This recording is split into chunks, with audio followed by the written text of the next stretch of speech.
Very much seems to be a shift in consciousness going on. When I first woke up, and amazing things were happening to me, and I didn't understand them.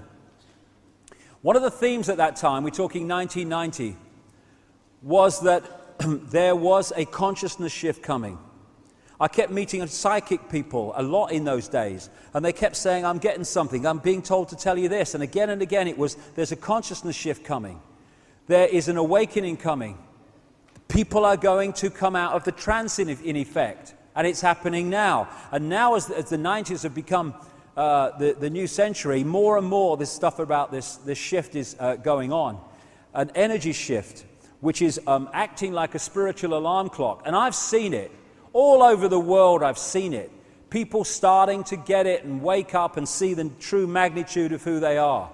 This energy change is happening, and therefore those that open their minds to it are starting to access and decode different frequencies, different ranges of reality, which are starting to change their experienced reality from division to oneness. And there's a lot of talk about 2012 and the Mayan calendar and all that stuff. I have to say I'm not one of those people that say everything's going to change in 2012. I don't see that. What I see is that this is a symbolic or more than symbolic window when terrific change is going to take place. And this cycle that we've been through is changed into another cycle which is going to be very different and far more near paradise than the prison that is emerging. And in 1990, I'm not really big into channeled information and stuff when, psychics take all this stuff. You can get really good ones when they really get out there, and you can get some really profound stuff which takes you on. But a lot of stuff is not like that, but some of it is. And in 1990, I experienced this, and it stood the test of time in my experience. It was a lady who channeled this consciousness back in 1990 when I was like, in la land, what's happening to my life? And I'll just read what it said because it's so relevant to now with the hindsight of the years that have passed. And if anyone doesn't, believe in shapeshifting, they should have seen this woman's face when she was doing this, because she became someone else. Her face, it was like, whoa, changed to a completely different face. And this is what it said. I feel you are sensing now the energies coming in, the energies surrounding your planet. This is causing many of you to ask questions. It is causing many of you to reevaluate completely your way of life, where you feel you wish to go, what you want to do. It is causing tremendous upheavals. Some of these upheavals are very confusing, very distressing, very disturbing. Some people in partnerships are finding they can no longer continue in those partnerships because their partners cannot tune into what they are tuning into. This is causing a great deal of disturbance. And I have said to this sensitive on more than one occasion that you must organize yourselves into groups to support each other. Now then, my own allegiance with your planet goes back to an Atlantean period when there were many energies being used and information and knowledge being used which were, for particular reasons of safety, withdrawn, shall we say, to prevent complete catastrophe, to prevent total destruction of your planet. One could say these were sort of emergency measures, if you like, to prevent the inhabitants of this planet from an untimely destruction. Now at that time, shall we say, this knowledge was distributed only to the few. It was taught in what you could call a temple setting, though I'm very careful about using this word. It has connotations, maybe. So let me use that word in the broadest possible sense. There were those initiated into this knowledge. There were grades of initiation, and those who passed the full initiation, these were known as the guardians of the light and the keepers of the secret knowledge. This is the context from which I'm coming. There was a time when this knowledge and the energies were withdrawn. It is very difficult for me to explain to you precisely what I mean by that, so I will let you mull these things over. As the energies around your planet quicken, this is 1990, so these latent energies, these energies which have been withdrawn, will now be phased back in. They will gradually be awakened. As the consciousness level of your planet raises itself, Those of you who are working together to raise your consciousness, you will be able to hold more and more refined vibrations, and so we will be able to use you as a catalyst to be able to feed in more and more energies. Because as we change, we bring this change into this reality. As more of you raise yourselves to meet the challenge, so we can awaken more of these energies. Now, energy is consciousness. And the energies themselves contain the knowledge and the information which is beginning to surface again in your consciousness. So many of you will remember the Atlantean times. You will remember that you communicated with, say, dolphins and whales. You understood these sentient creatures. You could levitate. You could manifest things. You could cause spontaneous combustion by not miraculous means at all. Once you know what you're doing, these things follow. It is a matter of order. Now, I'm looking at a time on your planet when these energies, this knowledge is reawakened and reintegrated into your consciousness. I am not looking at a time when this knowledge will be for the few, but when your whole planet will be awakened to this understanding, which you have simply forgotten. It is not a matter of new information. It is a matter of remembering who you are and where you come from. So you are being asked to change. You are being asked to change in a total way. It is not a matter of small changes, a little thing here, a little thing there. You are really being asked to turn yourselves inside out. There is such a massive shadow which must be cleared, and it is up to workers such as you to focus yourself on that challenge. Those of you who are in the forefront of this, you are rather like a snowplow. You are the thin end of the wedge. You really have, how shall I put it, to a certain extent, I suppose, you have the shitty end of the job. You have an awful lot to do, but nevertheless you are capable of doing an awful lot. That is why you've chosen to come. That is why you've come here for, to really shovel some shit and therefore make some space behind you to make it easier for the others. As in your human body, there are energy lines and meridian lines around your planet, through your planet, which correspond, I suppose, very much to the acupuncture lines and meridians in your body.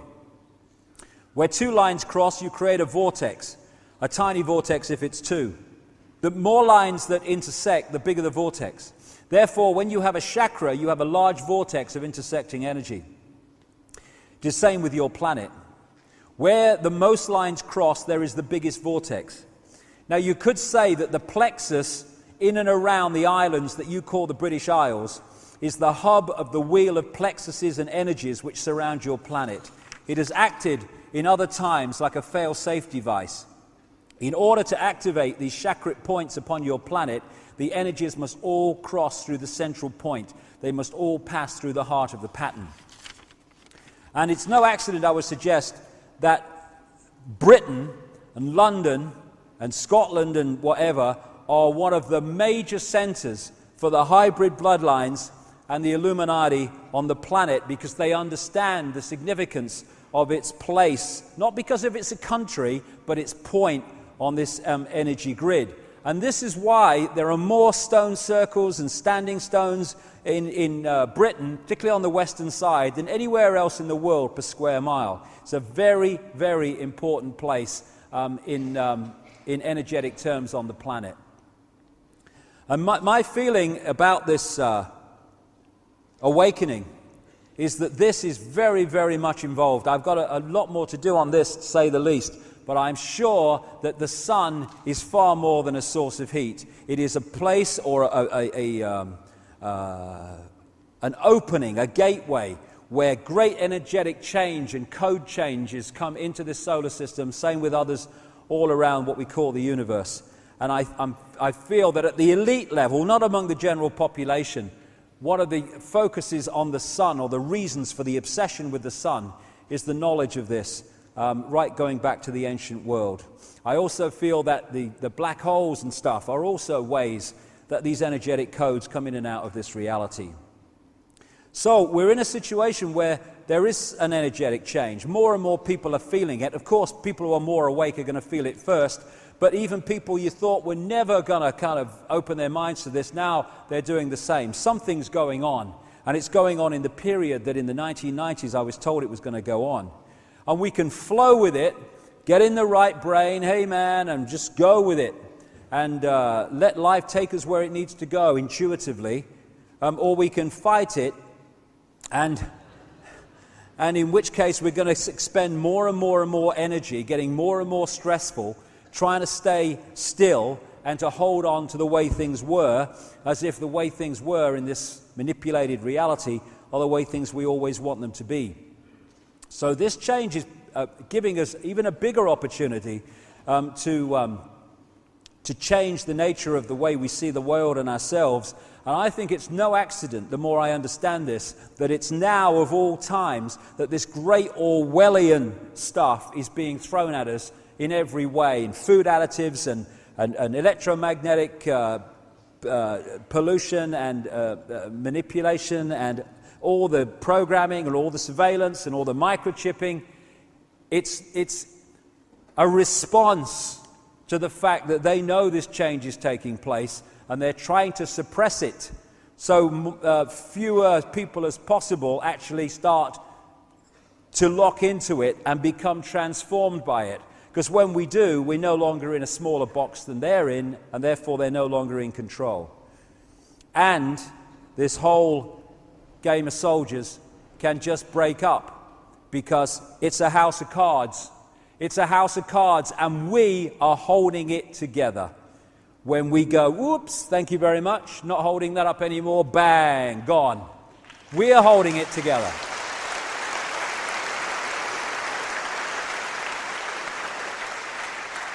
That's the point. It's not that they have constructed this, they have manipulated us to construct it. You cannot solve problems with the same level of consciousness that created them. No, but the same level of consciousness is not where we're going now. We're going to another one, to change our reality. And it's a time to choose. A time to choose if we want to flow with this and become the full magnitude of who we are, or whether we want to stay in the box like little frightened mice, saying, oh my God, I can't say boo to a goose, the goose won't like it. Free your mind and let nothing and no one enslave it is a great motto for everyone, I would suggest, including myself. As Mencken said at the start of this event today, I believe that any man that takes the liberty from another into his keeping is bound to become a tyrant, and that any man who yields up his liberty, in however slight the measure, is bound to become a slave. That's how we got into this.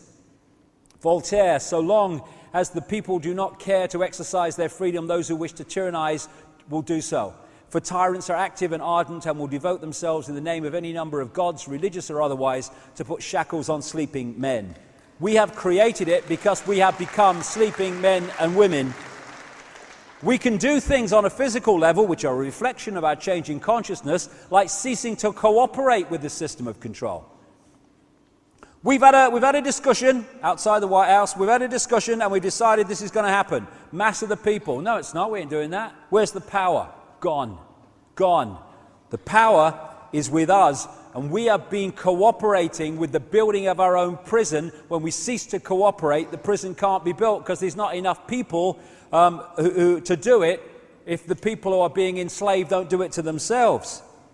As Albert Einstein said, the pioneers of a warless world are the youth that refuse military service.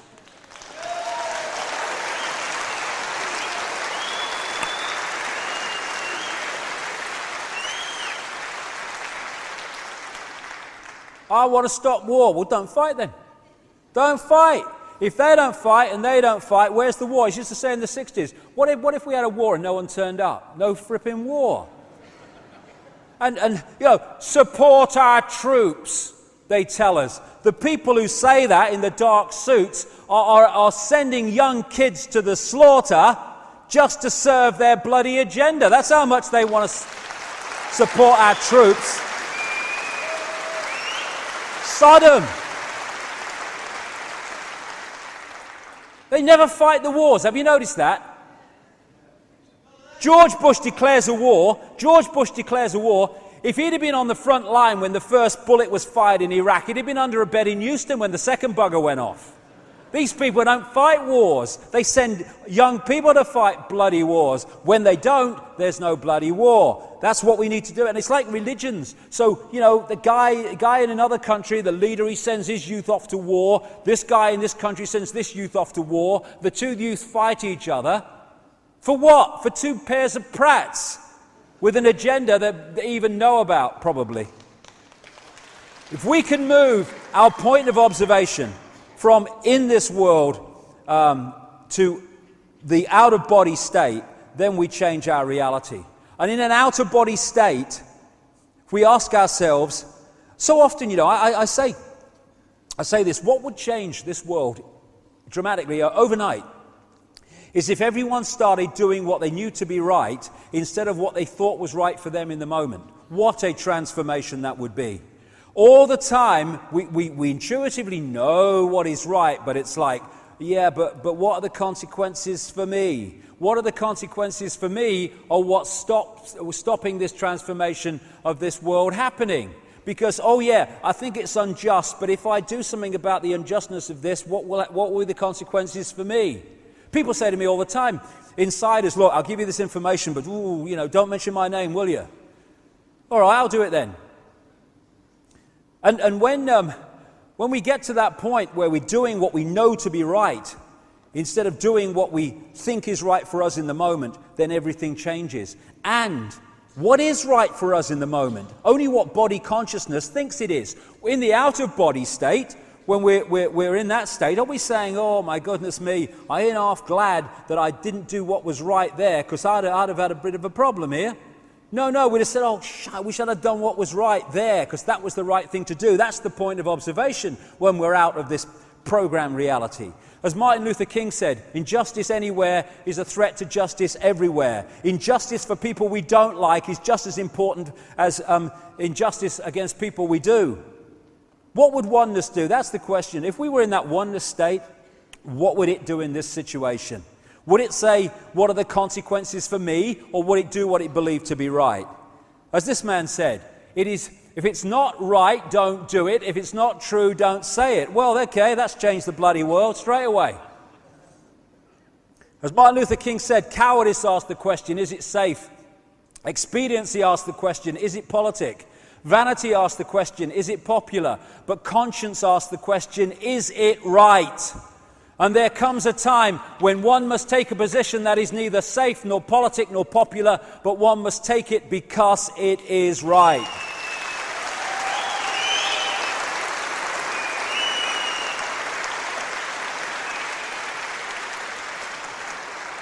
Infinite love, infinite consciousness, the existence of an infinite consciousness is the only truth. Everything else is illusion. It's the imagination of that consciousness made manifest. Gandhi said, strength does not come from physical capacity, it comes from an indomitable spirit, an inspirable will. And that's the will to do what we know to be right, both for ourselves and for the greater good, because we are ourselves and we are the greater good.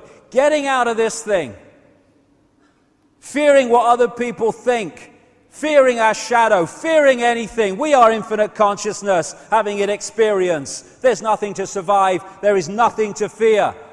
This is our natural state. It's about time we went back to it. As William Reich said, so I started off with this, we should not fear to enter a forest because there are wildcats in the trees. We should not yield our right to well-controlled speculation. It is certain questions entailed in such speculation which administrators of established knowledge fear. But in entering the cosmic age, we should certainly insist on the right to ask new, even silly questions without being molested.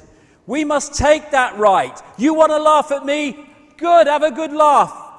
Please for you. You want to condemn me for what I'm saying because it's outside the norm? Great, fine. You have a right to say that. I have a right to say this. Everyone's a winner. This is what's happening now. We're starting to wake up, and we have the opportunity now. It's a wonderful time to be alive because all these things are coming together in this point we call time, where we have the opportunity to break out of this cycle of mental and emotional imprisonment. We're being offered the key with knowledge, with understanding, with the gathering, opening awareness, and with the energy change that's underpinning that. It's now a time for us to decide if we're going to take the key and turn it, with all the implications that has for the challenges in this reality. But my goodness me, the freedom of becoming and returning to the true magnitude of who we are, and leaving behind this false identity that we have been manipulated to believe is us. There it is. There's the key for everyone, all of us, me too, to go like that. It's up to all of us to choose if we're going to do it. It's about time we did, I feel. Thank you very much.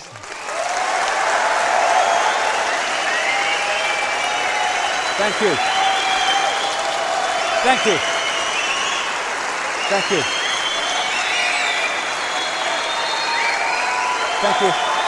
Thank you.